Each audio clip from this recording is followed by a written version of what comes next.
गणित, किसी के लिए ये एक खेल है तो किसी के लिए एक पहेली। पर सवाल यह है कि इसे सिखाने का सबसे अच्छा तरीका आखिर है क्या? तो चलिए, आज हम सीटीईटी एग्जाम के लिहाज से गणित सिखाने के उन मॉडर्न तरीकों पर बात करेंगे जो रटने पर नहीं बल्कि तर्क यानी रीजनिंग पर जोर देते हैं। तो सबसे बड़ा सवाल यही उठता है कि मैथ्स को रटा जाए या फिर सीखा जाए। देखिए, इसका जवाब छिपा है उन नए तरीकों में जो बच्चे को मतलब स्टूडेंट को लर्निंग प्रोसेस के सेंटर में रखते हैं। आइए इन्हीं तरीकों को एक एक करके समझते हैं। तो हमारे इस सफर की शुरुआत होती है सबसे पहले और सबसे जरूरी तरीके से, खासकर छोटे बच्चों के लिए। इसे कहते हैं खेल विधि या प्लेवे मेथड। एक ऐसा तरीका जहां सीखना एक मजेदार अनुभव बन जाता है। जरा सोचिए, बच्चे पासे फेंक रहे हैं, नंबर कार्ड से खेल रहे हैं और उन्हें खबर तक नहीं कि वो असल में गिनती, जोड़, घटाना सब कुछ सीख रहे हैं। बस यही तो जादू है इस तरीके का, खेल खेल में सब कुछ सीख जाना। अब सवाल ये है कि छोटे बच्चों के लिए ये इतना असरदार क्यों है? वो इसलिए क्योंकि ये उन्हें क्यों समझने का मौका देता है, सिर्फ क्या रटने पर मजबूर नहीं करता। सही मायनों में ये रट्टा मारने वाली पढ़ाई का सबसे सटीक तोड़ है। और ये रहा सीटेट के लिए एक गोल्डन फॉर्मूला। इसे बिल्कुल याद रखिएगा। खेल विधि मतलब आनंद प्लस अनुभव, और इन दोनों से मिलकर बनता है असली सीखना। Joy plus experience equals real learning. अच्छा, तो खेल खेल में नींव तो मजबूत हो गई। अब बच्चे को एक इन्वेस्टिगेटर, एक जासूस बनाने का वक्त है। हम अब दो ऐसे तरीकों को देखेंगे जो बच्चों को सिर्फ जवाब ढूंढना नहीं बल्कि सही सवाल पूछना भी सिखाते हैं। यहाँ ना एक बहुत ही बारीक लेकिन जरूरी फर्क समझना होगा। एक तरफ है प्रॉब्लम का सलूशन निकालना और दूसरी तरफ है उस सलूशन के पीछे का क्यों ढूंढना। एक रास्ता बच्चे को सॉल्वर बनाता है तो दूसरा बनाता है एक्सप्लोरर। तो जो प्रॉब्लम सॉल्विंग मेथड है उसमें बच्चे के सामने एक चैलेंज रखा जाता है।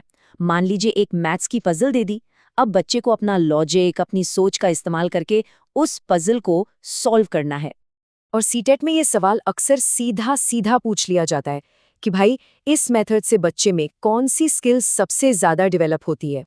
तो इसका सही जवाब हमेशा होगा तर्क शक्ति यानी रीजनिंग एबिलिटी और चिंतन कौशल यानी थिंकिंग स्किल्स।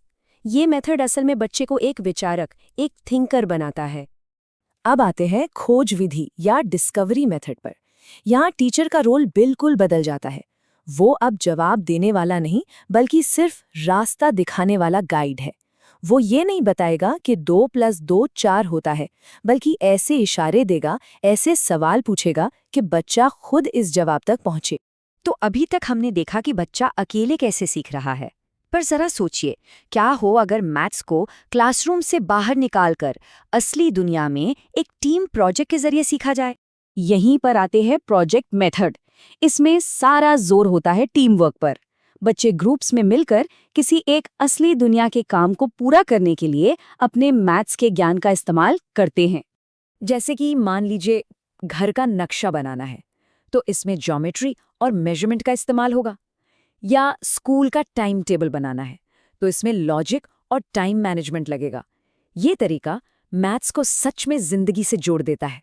तो यहाँ साफ साफ दिखता है कि इसका सबसे बड़ा फायदा सिर्फ किताबी ज्ञान नहीं है बल्कि सोशल और प्रैक्टिकल स्किल्स का विकास है। ये टीम वर्क सिखाता है, सहयोग सिखाता है और पढ़ाई को जिंदगी का हिस्सा बना देता है। तो हमने खेल विधि देखी, खोज विधि देखी और प्रोजेक्ट मेथड भी। अब सवाल ये उठता है कि एक टीचर के तौर पर कौन सा तरीका इस्तेमाल किया जाए? क्या कोई एक मेथड है जो सबसे बेस्ट है? देखिए, सबसे अच्छी स्ट्रैटेजी कोई एक तरीका चुनना है ही नहीं। सबसे अच्छी स्ट्रैटेजी है मिश्रित विधि यानी इक्लेक्टिक मेथड का इस्तेमाल करना। इसका सीधा सा मतलब यह है कि एक अच्छा टीचर बच्चे की ज़रूरत और टॉपिक की डिमांड के हिसाब से इन सभी तरीकों का एक सही मिक्सचर तैयार करता है। और ये सीटेट एग्जाम के लिए एक बहुत ज़रूरी टिप है। जब भी पूछा जाए कि प्राइमरी लेवल के लिए सबसे अच्छा तरीका कौन सा है, तो मिश्रित विधि अक्सर सबसे सेफ और सही जवाब होता है। क्यों? क्योंकि ये मानता है कि हर बच्चा अलग है और उसे सीखने के लिए अलग अलग तरीकों की जरूरत पड़ सकती है। चलिए, अब इन सारी बातों को समेटते हैं और सीटेट एग्जाम के लिए एक मास्टर की बनाते हैं। ये वो चाबी है जिससे किसी भी सवाल का सही जवाब पहचाना जा सकता है। तो जब एग्जाम में 4 ऑप्शन सामने हों, तो सही मेथड कैसे चुने? बहुत आसान है, बस एक छोटी सी चेकलिस्ट याद रखनी है। बस उस ऑप्शन को देखकर मन में ये सवाल पूछने हैं, क्या इसमें बच्चा एक्टिव है? क्या इसमें कोई एक्टिविटी हो रही है? क्या ये एक्सपीरियंस पर आधारित है? और सबसे ज़रूरी, क्या इसमें सीखने में मज़ा आ रहा है? अगर इन सब का जवाब हाँ है, तो समझ लीजिए कि वो ऑप्शन बिल्कुल सही है। तो निचोड़ क्या निकला? निचोड़ ये है कि हमेशा उस ऑप्शन को चुनना है जिसमें बच्चा एक्टिव है, कुछ कर रहा है, बना रहा है, खोज रहा है, न कि उस ऑप्शन को जिसमें टीचर लेक्चर दे रहा है और बच्चा बस चुपचाप सुन रहा है। हमेशा स्टूडेंट सेंट्रिक अप्रोच ही सही जवाब होगा।